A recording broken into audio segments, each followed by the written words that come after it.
Γεια σας, είμαι η Μαρίνα. Και εγώ είμαι η Άννα. Και καλώς ήρθατε στο podcast μας Tin Sisters. Σήμερα μαζέψαμε κάποιες ερωτήσεις σας και θα τις απαντήσουμε εδώ πέρα παρέα. Τις έχουμε εδώ πέρα όλες στο tablet μας, οπότε ας ξεκινήσουμε. Πρώτη ερώτηση, γιατί είναι ξαφνικά απόμακρος?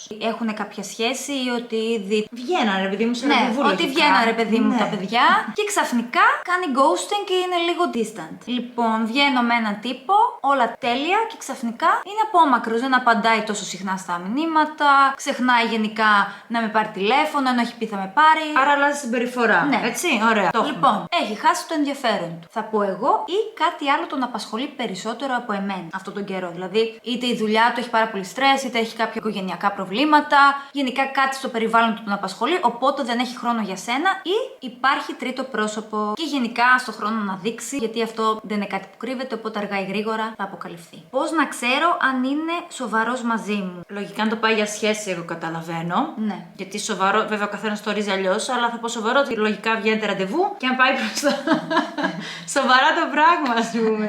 Ναι. Κάποια σημάδια για το αν το πάει σοβαρά είναι αν θέλει να σε βλέπει πιο συχνά από μια φορά την εβδομάδα ή όσο πιο συχνά μπορεί. Αν σου στέλνει μηνύματα και ενδιαφέρεται για το τι κάνεις. Ή κάνει σχέδια μαζί σου, π.χ. να πάτε ένα ταξιδάκι, να κανονίσετε κάτι σαν παρέα, κάποιο σινεμά. Κάποια πλάνα, ρε παιδί μου. Γενικά, αν το κυνηγάει να περνάτε χρόνο μαζί. Φαντάζομαι δεν θες να το ρωτήσεις κι εσύ η ίδια πώς θα που πάει, γιατί και εγώ θεωρώ ότι αυτήν την ερώτηση είναι καλό να μην την κάνουμε, γιατί θα δείξει από μόνο του το πράγμα πώς πηγαίνει. Οπότε θα έλεγα απλά διάβασε τα σημάδια που σου δίνει από το ενδιαφέρον που σου δείχνει. Και εκτός αυτού, εγώ θα πω ότι ο καλύτερος σύμμαχος σε αυτό, δηλαδή σε κάτι καινούργιο που έχει ξεκινήσει, είναι να μην το πολυαναλύσεις και να μην το πολυσκέφτεσαι. Ναι. Αυτό θεωρώ Σε πάρα αυτό πολύ θα σημαντικό. συμφωνήσω, ναι. Δηλαδή, κράτα τον εαυτό σου απασχολημένο, κράτα την καθημερινότητά σου, τους φίλους σου, τις παρέες σου. Μην γατζώνεσαι πάνω του και να περιμένεις δηλαδή ένα μήνυμα του για να κάνεις το πρόγραμμά σου. Έχει το πρόγραμμά σου και αν είναι αυτός και θέλει, τότε πραγματικά θα σου στείλει και θα κάνει και αυτός πρόγραμμα μαζί σου. Επίσης, αυτό, άμα σε θέλει, θα βρει χρόνο και για σένα, θα βρει χρόνο να σε συμπεριλάβει στο πρόγραμμά του. Και εδώ,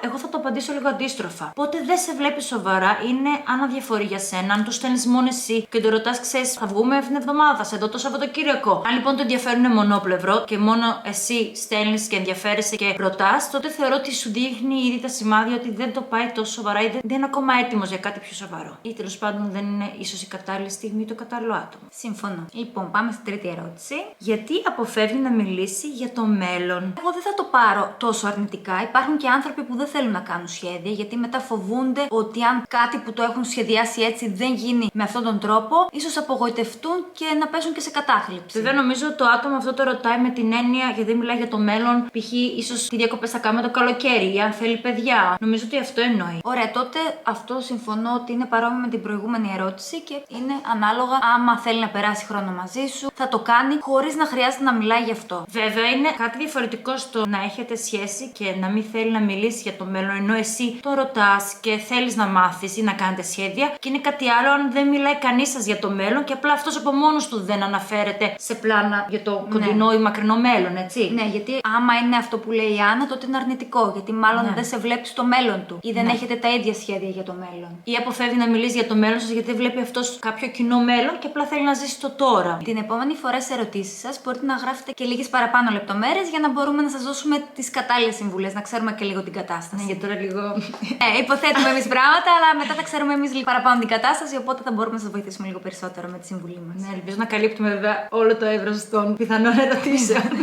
Μήπως με απατά, πώς να το καταλάβω? Γιατί είναι τη σωστή την κατάλληλη. Ισχύει, γιατί είμαι και Σκορπιός. Θεωρώ ότι κάνει μπάμα κάποιος σε απατά, γιατί αλλάζει τελείως η συμπεριφορά του, αλλάζει το πώς είναι μαζί σου. Μπορεί και με τον καιρό σε μια σχέση να αλλάξει η συμπεριφορά, επειδή αυτό που λέμε ρουτινιάζουμε. Δηλαδή, δεν πιστεύω ότι απαραίτητα αν ρουτινιάσεις σε απατά ο άλλος. Πιστεύω είναι πιο πολύ σημάδια. Κανονίζει μόνο να βγαίνει με τους φίλους του. Ή είναι λίγο περίεργες ώρες εξαφανισμένο. Έρχονται μηνυματάκια και το βράδυ αργά, ή μιλάει κρυφά, δεν μιλάει μπροστά στο τηλέφωνο. Αυτά είναι έτσι μικρά δείγματα ότι κάτι δεν πάει καλά. Μασάει τα λόγια του και πολύ βασικό να θυμάσαι τι σου λέει, γιατί μπορεί να στα αλλάζει κάθε φορά. Γιατί και ο ίδιος έχει ξεχάσει την δικαιολογία σου, έχει πει. Το ότι λέει ψέματα μπορεί να μην σε απατά, αλλά κάτι κρύβει τέλος πάντων. Κάτι δεν πάει καλά. Ναι, συμφωνώ απόλυτα. Οπότε από αυτά τα σημάδια μπορείς να δεις αν ο άλλος απατάει. Δεν είναι πάντα λάθος. Το ένστικτό μας δίνει πολλά σημάδια. Μας λέει κάτι δεν πάει καλά, μήπως κάτι έχει αλλάξει. Δηλαδή, αν το ένστικτό σου το λέει αυτό, δεν είσαι τρελός ή τρελή, πιστεύω ότι μπορεί όντως να ισχύει. Αλλά αργά ή γρήγορα πάντα η αλήθεια έρχεται στο φως. Γιατί συνεχίζει να στέλνει μηνύματα στην πρώην? Λοιπόν, αυτή η ερώτηση γενικά είναι ανάλογα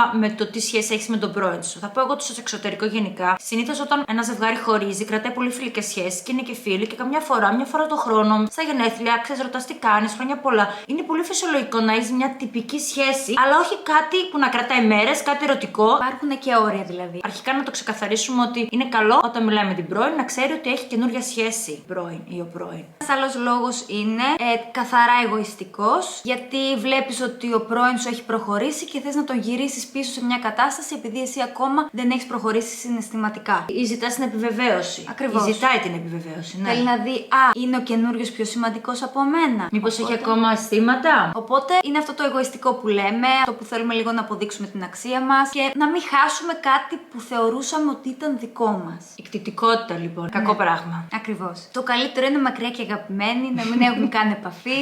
Ναι, εντάξει. Εγώ είμαι old school σε κάποια πράγματα. Εννοείται βέβαια, άμα κάποιος μου στείλει ένα μήνυμα, Μαρίνα, τι κάνεις, χρειάζομαι αυτό. Εννοείται πως θα απαντήσω τυπικά ή αν δω κάποιον έξω. Αλλά δεν χρειάζεται να έχουμε και πολλά.